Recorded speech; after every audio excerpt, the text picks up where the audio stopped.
Venus and star blessings. Hi, everyone. It's been a little while since I've been on.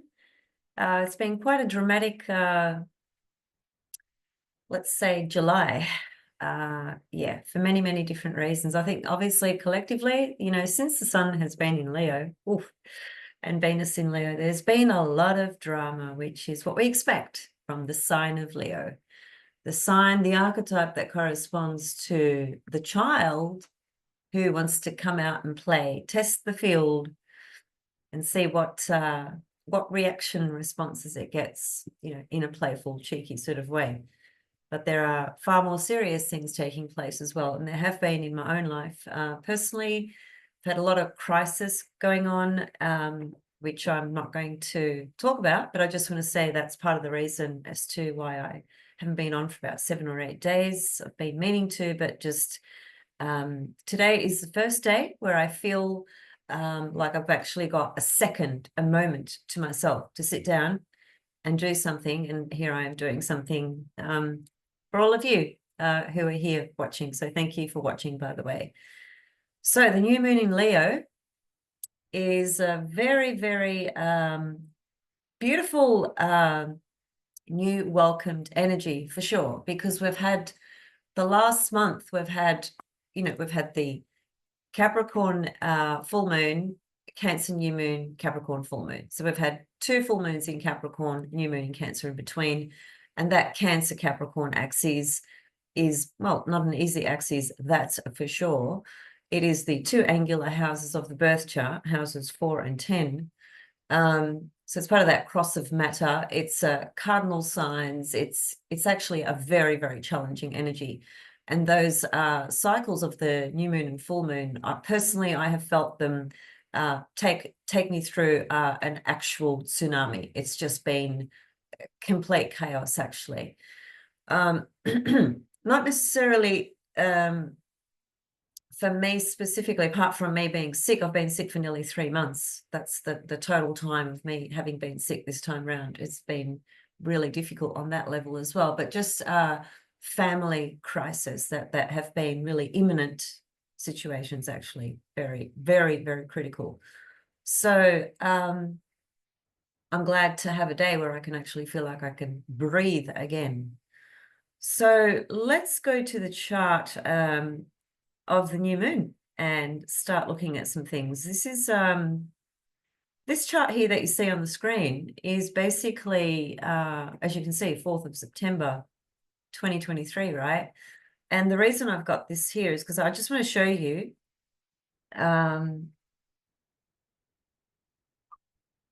okay, 4th of September 23, yeah. So if you look at Venus down here at 12 degrees of Leo, you can see there's an S just over here. That means she's stationary, okay? That's when she went stationary direct. So last year we had a Leo Venus morning star, which means Venus went retrograde, formed her conjunction to the sun, and so on and so forth. So the morning star is the retrograde cycle. That is when Venus is closest to the Earth, closest to us. So in the last 9 months, we've had Venus as the morning star in the morning sky, which is the warrior goddess, which is Pallas Athena, which does associate very strongly to Medusa. And I will be talking a little bit about Medusa today as well, because she's really been trying to capture my attention, and now I know why, which I'll explain in a moment.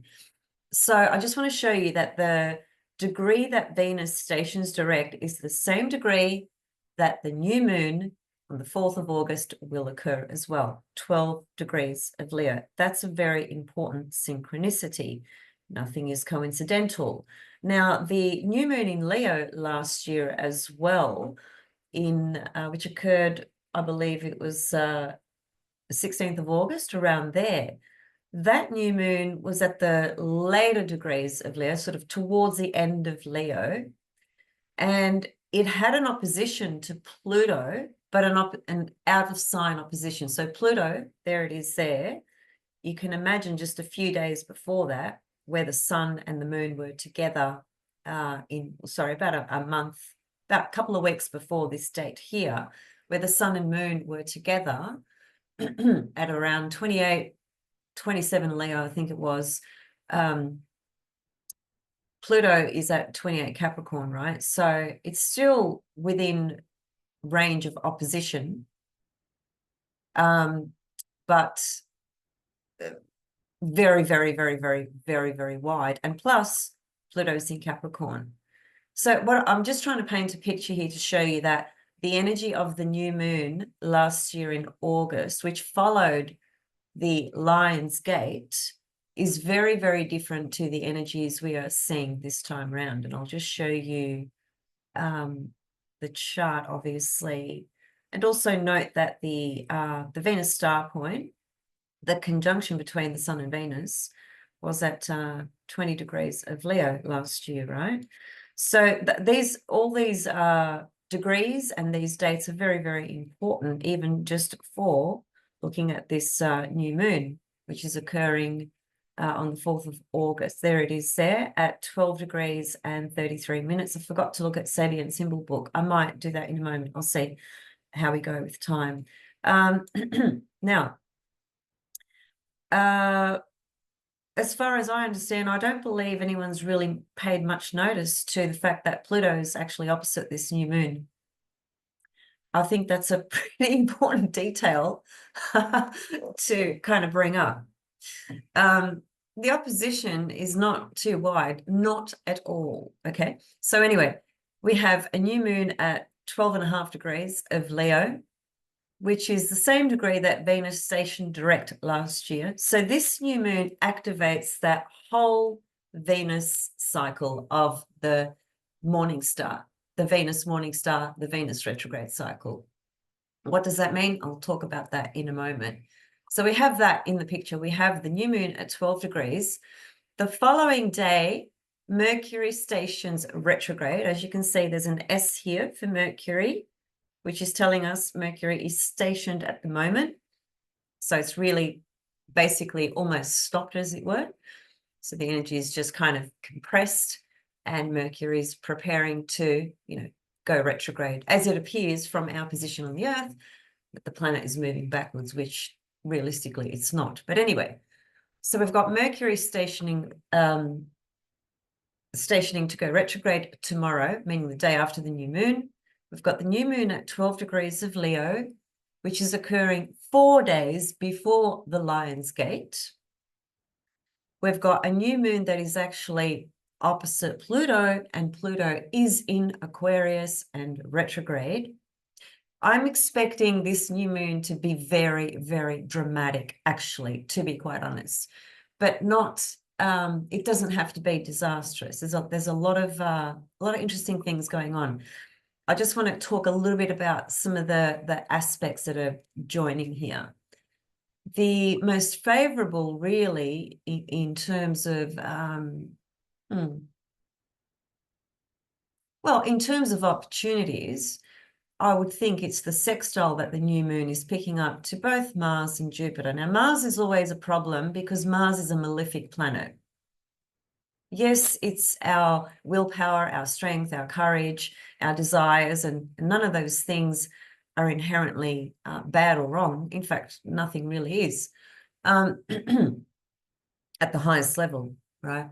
But Mars is problematic on this third dimension reality. It always has been, it always probably will be, unless every single soul evolves to the extent where they don't even need to incarnate into this human form anymore.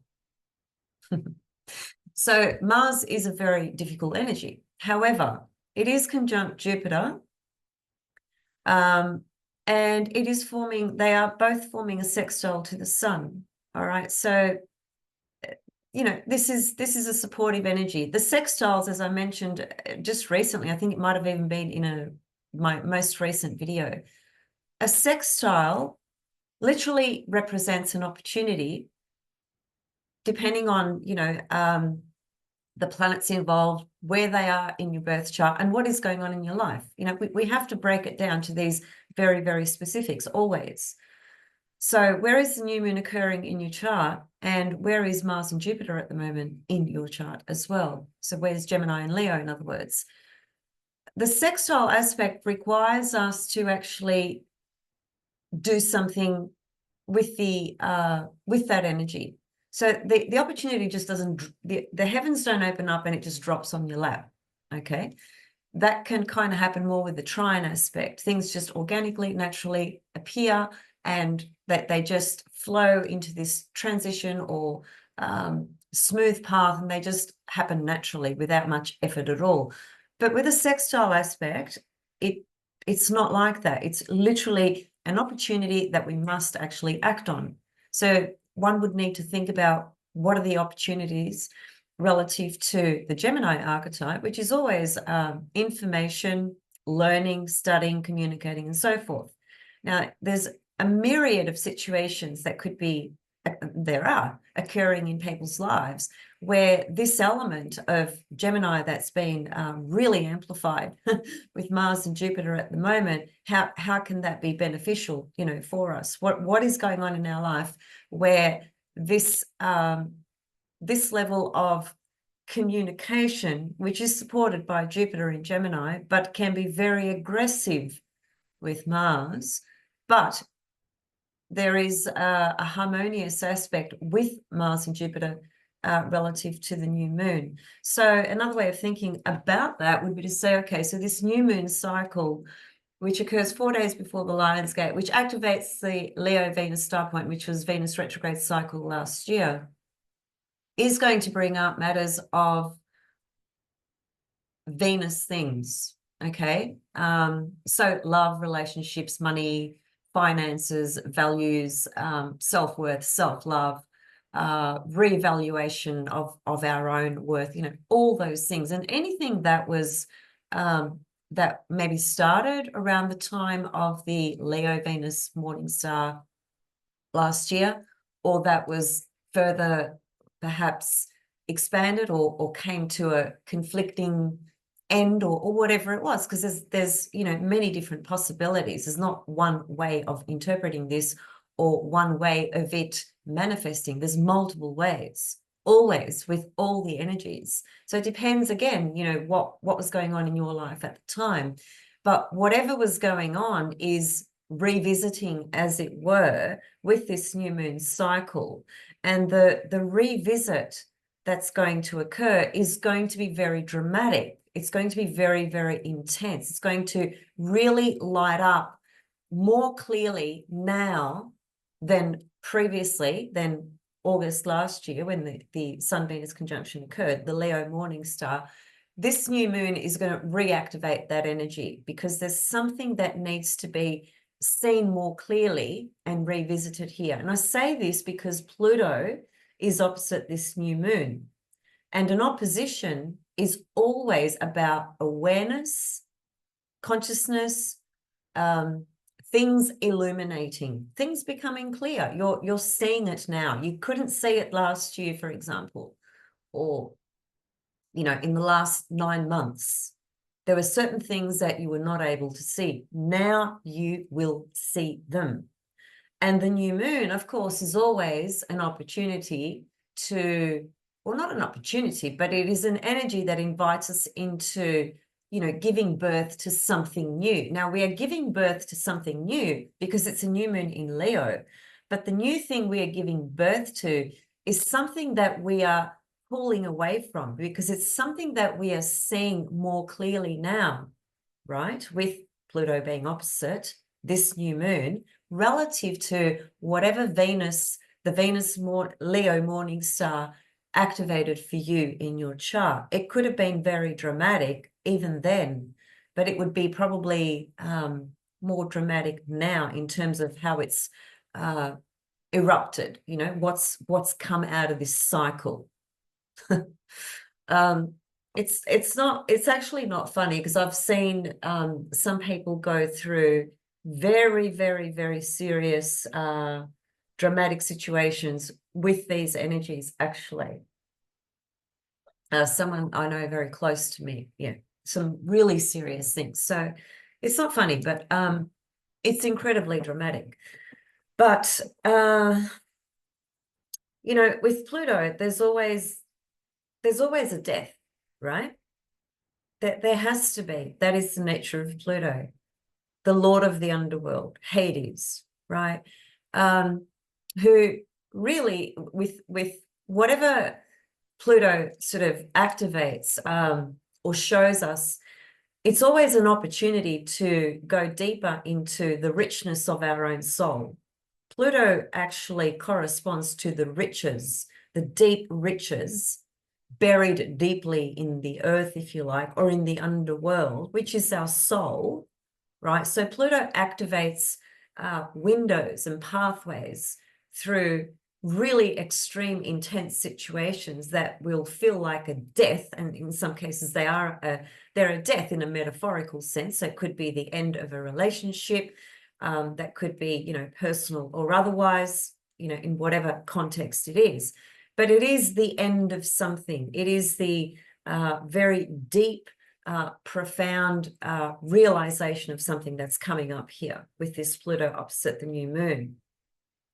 Now, if it's not about, you know, relationships in your own life, it's more about your own personal Venusian journey relative to Venus having been a morning star, you know, the past 8-9 months, and then taking the dip into the underworld, right, which she did for about a 3-month period. She was invisible for about 3 months. That's Venus in the underworld. That's Inanna descending through the 7 gates. That's her dying and then ultimately being reborn. And that rebirth has only really literally recently occurred, even though the new star point, which is now the evening star, Sun-Venus conjunction in Gemini, which occurred, I think it was the 4th of June, technically speaking, or not technically, but in terms of the essence of what Venus represents, and actually any planet we need to consider relative to visibility or invisibility, their hierarchical phases and so forth. Venus only appeared in the sky very recently. Okay, it wasn't too long ago. It was about 3 weeks ago, you know, something like that. So now Venus is totally reborn as the evening star goddess, and she is helping us with this new moon being opposite Pluto and Venus now visible. There's something that that hasn't really, as I was saying a moment ago, that might just come to more crystal realization, right? And because Venus is now an evening star in the sky, she's totally equipped now with her wisdom, right? She's more of the sublime, spiritual, divine, you know, evening goddess, right? She's connected to the other side, if you like, to the stars, to the sky, to the sacred feminine, to the things that are not seen, right? This is the evening star. So she's actually helping us through the next 9 months journey in our own life. And I'll come back to speak more on this a little bit later. But she is really helping us. Well, relative to this new moon, the fact that she's an evening star, she's actually helping us with a process of true wisdom in what we have processed and what we have gone through, relative to her being the morning star for 9 months and then descending into the underworld for 3 months, right? And so this new moon, bang, it just activates all of that. It's on the same degree that she's stationed to go direct. It's literally on the same degree. I showed you the chart right before of Venus, and Pluto here is opposite. So once again, to me, this just feels like there's, it is a new cycle, and we have the opportunity or invitation to give birth to something brand new, obviously. And what is this something brand new? Well, it has to connect to our heart. It's Leo, right? We have to come from our heart in this, but not in a blindsided way. And I'm not even talking about romantic heart matters. I'm talking about authenticity from your own heart, being, you know, valuing your own heart and the authenticity of what you are integrating and aligning with. And so this new moon opposite Pluto, Pluto is like the X-ray vision that just zooms right in and just shows you exactly what's what's there, what you've missed, what you haven't been able to, you know, see clearly. The new moon opposite Pluto is going to show us that. And the cycle, of course, is going to unfold, you know, over the next 30 days, more or less, right? Because this is the new moon. You know, when we get to the full moon, there's another part of this story. But there is something very important about this new moon that enables us to clear and finish something that belongs to the Venus Leo morning star cycle. Okay, that's really what I'm trying to say there with that. And because, again, going back to Jupiter and Mars, they are sextile the new moon, you know, we are getting support from the god of war and the god of wisdom. And you might just be in a situation where you need that energy, you need that courage and that energy from Mars with regards to it could just be, you know, matters, negotiations, you know, contractual agreements, you know, Gemini, okay? And Jupiter, of course, is always the law as well, all right? So there could be legal issues, for example. Anything pertaining to Mars and Jupiter, you know, it projected it, if you like, in the tropical zodiac at least, you know, through this Gemini archetype, which is about information, communication, agreements, verbal agreements, and so on and so forth. And this new moon in Leo is really an invitation to be you know, totally aligned with the heart, with what the decisions you are making, you know, at this time. And Jupiter and Mars can help. But I think it is important to be really integral and authentic to your heart. That's the key here, right? That's the key message. That fire energy, Leo, the heart center. And as I said before, Pluto is only going to it's literally just going to put a microscope in there, if you like, and just go to the core and depth of this heart issue for yourself, right? And show you what's really there and what you need to clean up, as it were, metamorphosize, transform, reevaluate, and so on and so forth. And Venus is at, you know, she's at the last degree here, right, of Leo herself. So she's conjunct Regulus, if that means anything at all, you know. She passed her conjunction to Vesta, which is again more about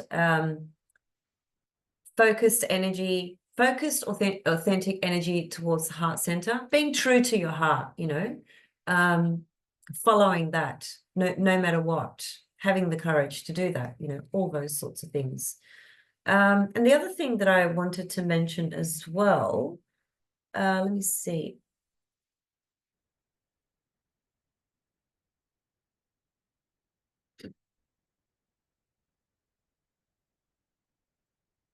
So Venus has recently moved past the square to Uranus, but that's still in play. Really only just at this new moon, because, you know, the following day she'll pretty much jump into Virgo, which will be a different story. But I think this square to Uranus has been possibly quite challenging as well, you know, for certain individuals. If there's a backstory to Venusian things, to a particular relationship, and everything that's been activated, you know, of late, we had, you know, what was it? Let me think.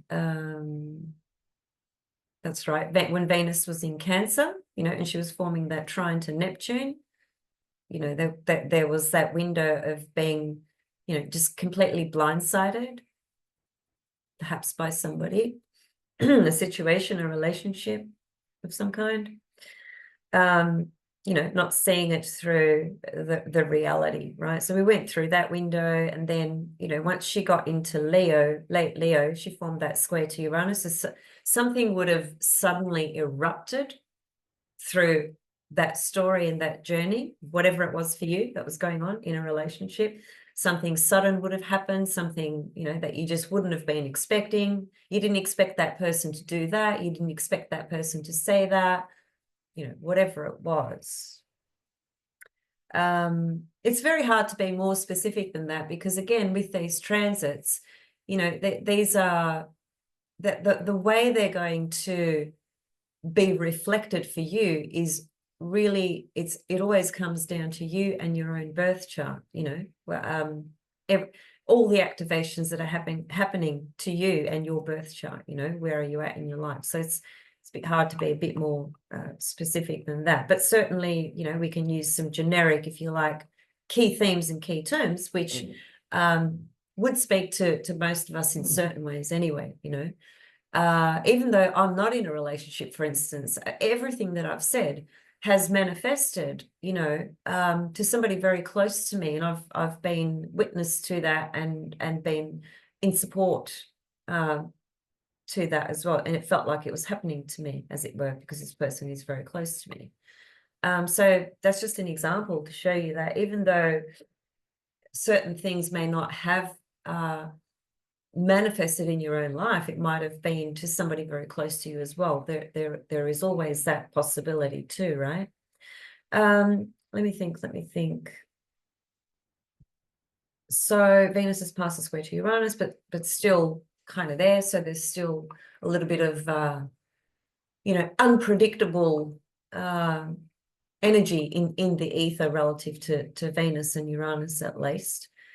But that's what I wanted to say. Thank you. Okay, so just finally, and then I'm going to go. I'm sorry this isn't as long as I perhaps would have liked it to be, or I haven't covered lots of other things that I possibly could have. I just this is all I can do for today for specific reasons. But before I do go, just one final thing, and this is all about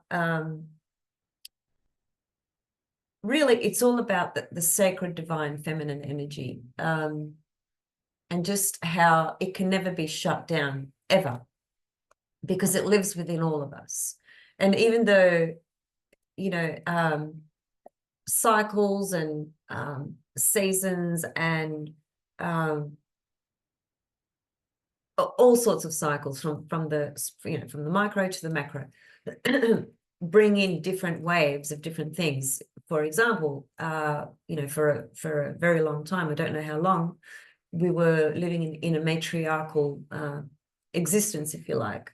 And then, you know, the patriarchal took over, right? So there's this this imbalance that has occurred, which has been in play for thousands of years, okay? And through that process, it's very, very complex, but through that process, the sacred divine feminine has been shut down, right, in so many different ways, and of course has been demonized in so many different ways. So I'm bringing this up because Medusa, who is this extraordinary deity who is considered for the most part as a demon goddess, if you like, or a demon monster, in terms of what's projected on her relative to the story that encapsulates who she became, how she became Medusa, the Gorgon Medusa. But you know, she was originally a priestess, and she was one of the most devoted priestesses to Pallas Athena, and it was Pallas Athena who turned her into the Gorgon Medusa, actually. It's a very complex story, but I will be unpacking some of that in my Pallas Athena class, which I have coming up this week. And if you want to join that class, you can just shoot me an email. It's going to be on the goddess Pallas Athena, and certain mythologies and stories that connect to Pallas Athena, which is also Venus morning star as well. So if you're interested in any of that, just let me know. But Medusa at the moment, okay, is in Leo right now as we speak. And she's been in Leo the whole time that Venus has been in Leo, and even longer than that, actually, because these asteroids move slower than Venus. So Medusa has been in Leo for, say, the last couple of months at least, and she's right at the end, sort of towards the end of Leo at the moment. Venus has caught up to her, formed a conjunction to her. All this month, Venus, the asteroid Medusa, and the planet Venus have been dancing together there's something very important about that as well, because of the connection to Pallas Athena and Medusa, the sacred divine feminine, the Venus morning star, which is Pallas Athena, Pallas Athena's shield, which has the Gorgon Medusa on it, which other people have used the power of the Gorgon Medusa to help or kill, other people, monsters, etc., etc. There's so many stories associated to the Gorgon Medusa, but fundamentally, the thing to understand about her is that even though she has this demonized projected view upon her, it resulted out of a very specific story, which I don't want to unpack today, but if you want to research her story, it's worth doing. There's a lot of different ways of understanding that story. It's very, very complex, and the more I've researched and studied it, the more I see just how deeply complex this archetype is, and it is an archetype that is purely all about the sacred divine feminine, which has been demonized for a very long time. She's just a very similar example to Lilith, the goddess Lilith. I'm not saying they're the same, because they're not, but they've both been demonized as these dark goddesses that are demons, basically. And the truth is that both of them hold some of the deepest divine sacred wisdom, archetypally and spiritually. So and even the word Medusa, I looked it up, and there's a couple of different interpretations relative to etymology and the Sanskrit meaning of that word. One I found was, let me just tell you what it was exactly. One particular source says that Medusa literally means guardian. And then another source, that is the word guardian. Just see.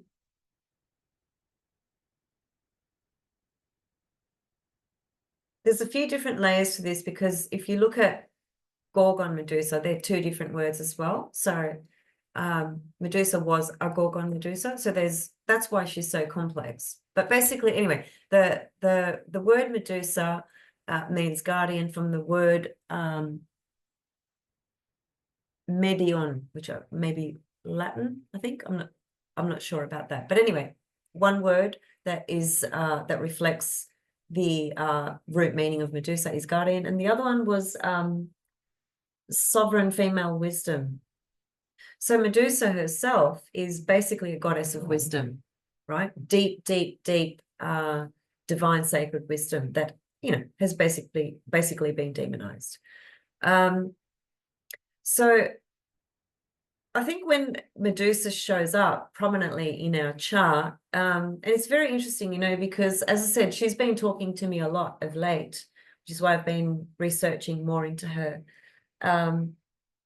She's transiting Leo, so she's in my 7th house, for example. I've got Leo in the 7th house, and it's part of this story of someone very close to me, where there's been all this chaos going on, and I've just through this person's story, I've been able to actually gain even some deeper insights and understanding about certain things about myself and my chart and my own life. It's just mind-blowing. As I always say, when you are ready to see, things will appear to you, or the teacher appears to you, or something appears that shows you. And Pallas Athena, who is intricately connected to Medusa, first of all, she was originally her priestess, right? And then, the Gorgon Medusa became this powerful force that Athena had on her shield. The Athena, the goddess of war, who has never been beaten. She's been victorious in all her battles. The patron of Athens. She's a queen, basically. She, a lot of that was because she had this Gorgon Medusa on her shield. Anybody dared to come close to her or to look at that, they'd be gone, demolished. So it's a very, very extremely powerful energy on every spectrum, and it depends how it's been activated, you know, in our life at any given moment. And for me, natally, you know, and I think I knew this from a long time ago, but I hadn't made this profound connection with her until, I want to say, probably the last maybe year or so, in terms of my own depth and connection to this, what I consider a really divine, sacred goddess, that has, she's the dark goddess.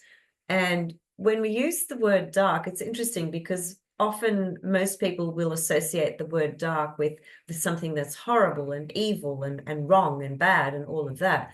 But the truth of the matter is, in the darkness, there's tremendous wisdom, and deep spiritual insights. You know, that's the sacred, divine feminine, actually. And even, you know, even if you just think about the word feminine as well, even without thinking of sacred divine feminine, and some people don't like that term, you know, whatever, it doesn't matter. The feminine is an energy that is always within. So we can't even see it, you know, that when you're just looking at feminine, masculine, even in the world of psychology, even in the world of astrology, on an esoteric or on an exoteric level, we always know that the feminine is something that is softer, it's hidden, it's more mystical, and it's inner. So it's in there in this kind of infinite dark space, you know, that draws from the infinite, cosmos, you know, infinite wisdom, basically.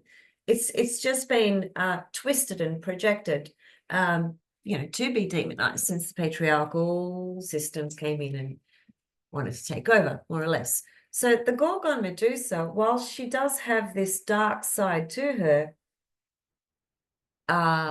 all the feminine deities have a dark side to them because they are the sacred dark feminine. They bring in all the infinite wisdom. You know, think about the serpent, the snake, which is what Medusa has. She has all these, her hair is made out of snakes. And it's interesting, as I was going to say a moment ago, the asteroid Medusa is conjunct my ascendant and conjunct my moon natally. And when I was much younger, I mean, you guys have seen that I've got really curly hair, which is my natural hair, by the way, and sometimes I wear it straight like I am right now. But when I was when I was younger, my hair was darker as well. And I literally had, you know, that Medusa kind of hairstyle, like I literally did when I was in my teens and stuff like that. And I remember guys being really scared of me, actually, you know. It's so funny. Anyway, not that I looked scary. It's nothing about that. I just looked like a young teenager with gorgeous, you know, big hair, curly hair, you know, just wild. But it was very Medusa, in my opinion. And I've just realized that Medusa is conjunct my ascendant, conjunct my moon natally.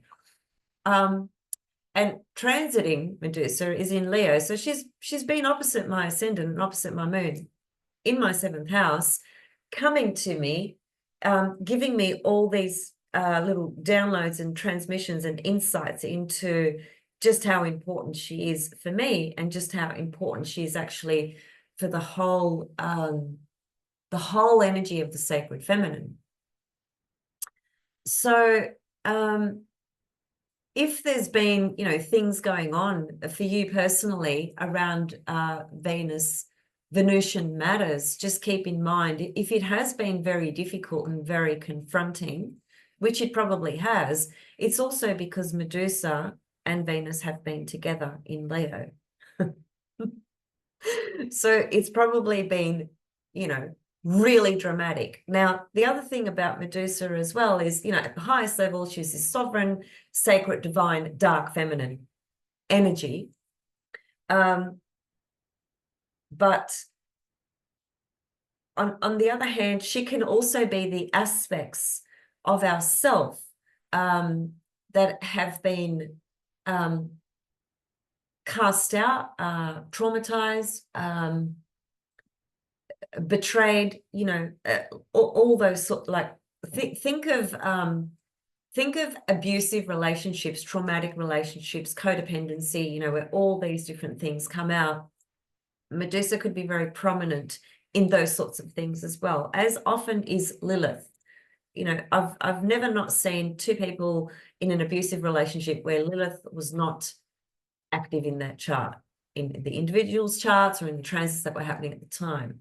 Because the dark feminine, Lilith, Medusa, has been so freaking distorted, right, in this patriarchal personality perspective of the masculine world, right? Because the sacred divine dark feminine is so freaking powerful, it does terrify people because they're not in touch with it. It's been so suppressed. So when the feminine is distorted in that way, it does bring up these very distorted, dysfunctional aspects of the dark feminine. It doesn't bring up the deep richness and wisdom of the sacred feminine. It brings the distorted aspects, which in the case of Medusa, it is said that, you know, if anybody looks at her, you know, basically you're kaput, finito, you're gone. In the case of Lilith, she's the demon who roamed around and killed babies, you know. These are all metaphors, right? And they're all very powerful metaphors to help us understand these energies, and part of their purpose and part of their exploration, and how they can unconsciously be projected because of our own unconsciousness, our own unintegrated aspects. We all have so many unintegrated aspects within us. And so relationships are always the perfect field for us to learn about those aspects of ourselves that are in trouble because they're unintegrated. That could be, you know, that could come through trauma, it could come through so many different things. But all of it, it doesn't matter what it is, it can be turned around into an opportunity for us to realize and to grow deeper into the deep, sacred, divine wisdom, which is what Venus is taking us through for the next 9 months as an evening star. She's now helping us guide our life for the next 9 months, or all the Venusian aspects of our life, with deep, deep wisdom. Deep, deep wisdom. And whatever we were able to process or release when she was in the underworld or be confronted with, she's now come, you know, out of that death underworld process. So she's cleared the path for us, if you like, you know, and she's helping us navigate our way forward with wisdom and the dark, evening, mystical night light of Venus, right? It's that real pure, sacred, divine feminine that comes from the night sky. We could say as well, though, I don't want to discount or make it sound at all as though the light of the day, the sun, Ilios, Sol, Apollo, Jupiter, which is a day planet, rules the day sky. There's so much wisdom, you know, in all of those archetypes or that side as well, right? It is a different wisdom, though, you know, but I'm just more or less highlighting the feminine wisdom here, particularly because Venus is an evening star and it does point to that darker, sacred feminine wisdom. And Medusa is here in Leo with Venus as well. So there is a lot of opportunity to integrate more holistically, you know, and more deeply within our own self, the darker mysteries of the feminine that are contained within us, and that maybe in certain ways are unintegrated or are blocked or are distorted. These are the moments where we can grow through those passages, you know, with the wisdom that's there available to us. That's what these energies really show us. And again, because the new moon is opposite Pluto, there's a really powerful, intense drama that's opening up, that's opening up the cycle of this new moon. It's going to be very dramatic, but we must just remember, I think, to stay really integral and honest and as pure as we can, and authentic, with our heart center in no matter what situation we are in, whether it's in relationships, in certain dramas or otherwise. I think we just need to really stay connected to that and not project as much as we can, not project the Pluto energy, onto everything around us, which is a very, very typical thing to do when planets are opposite each other, right? Oppositions initially are a polarized energy, basically, unless the person has enough awareness to integrate the polarities as opposed to just being one and projecting the other. So this will be a test for us as well in terms of being really pure and authentic and honest and integral, with our heart and our heart's intentions at this time. And Pluto being opposite, Pluto is going to put it all under the microscope. That's what Pluto does. Pluto always reveals what is hidden. And so this cycle is going to be a dramatic cycle of many things that will come to light that we probably were either completely blindsided to or certainly didn't expect. So I would say, yeah, even though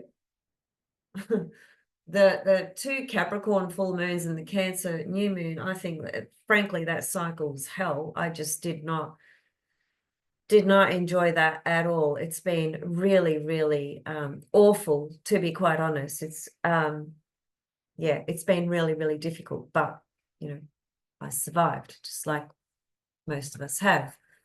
This is a different energy, but it is opposite Pluto, and that's you can't look at this as just, oh, it's a new moon, oh, it's Leo, let's just go and have some fun and have a party. No. Not while Pluto's opposite there. It's just time still to do more work on our heart, staying authentic. Okay, I think I've spoken enough about that.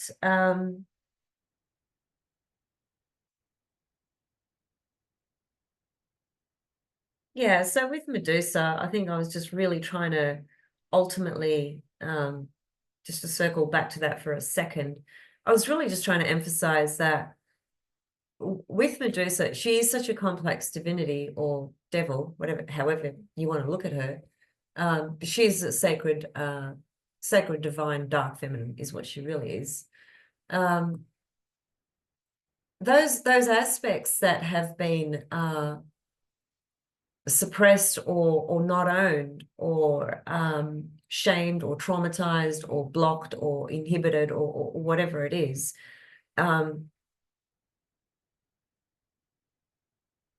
I think with Medusa in Leo at the moment and having been conjunct Venus, this is a true, and I wish I had noticed it earlier, but I only noticed Medusa in Leo literally just a few days ago. It all, like, as I said, Medusa's she's been like talking to me nonstop for the last, especially for the last month, actually, nonstop. And that I just randomly found that she was in Leo. It's just a random thing, but this is what always happens to me when I discover little insights or little jewels. They just randomly come. They get my attention. I don't even go out looking for them. So I wish I had known earlier. But anyway, in any case, you know, it's just something interesting for you maybe to reflect on, you know. What's it showing up for you? Has it shown up things that correspond to the Medusa, you know, the Gorgon Medusa, which can be, you know, not feeling like you've things have been taken away from you. Remember, she was, depends which version you want to look at, because in one myth, she was raped by Poseidon, Neptune, actually in Athena's temple, which is why Athena, you know, went psycho, so to speak. So she was, you know, she was abused, right? She was raped. That can be thought of in a metaphoric way, that can be thought of in a literal way. In some cases, that might show up in a literal way for certain people. You know, again, it just depends on the individual, you know. But then there's another story, myth that states the opposite, states that she willingly went and you know, had sexual engagements with Poseidon. So both are valid for different reasons at different times, I think, you know. She's very, very complex. But I guess what I want to finish with there is, what are we scared of within ourselves to show to the world? You know, there's something about Medusa that can bring up what we are petrified, because that's what Medusa does. She petrifies people, right? If you look into her eyes, you're a goner. So what are we scared of within ourselves to look at within ourselves, about ourselves? This is what Medusa is highlighting now, and you know, just giving us that opportunity to take that little look, you know, to take a closer look at what we are scared of about ourselves that we haven't owned, or that has been traumatized, or, you know, whatever it is. It just depends on the individual.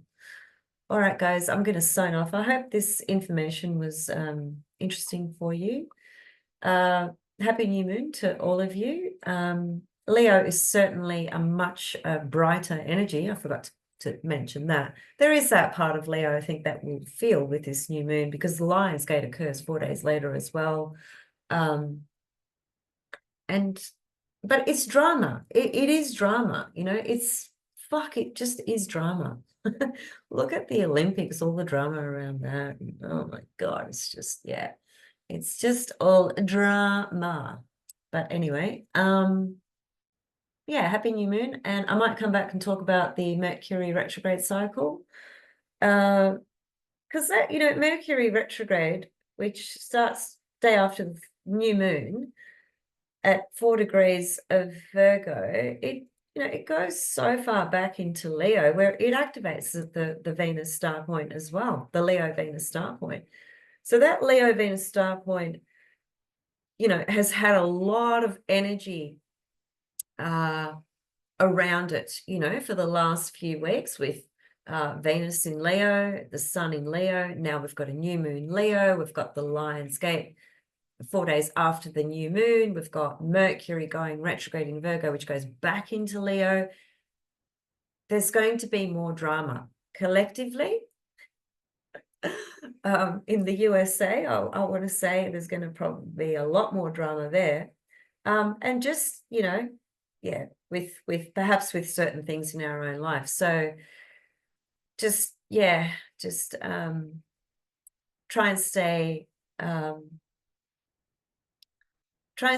true to yourself, and not get too caught up in the drama. I'll see you guys soon. Much love.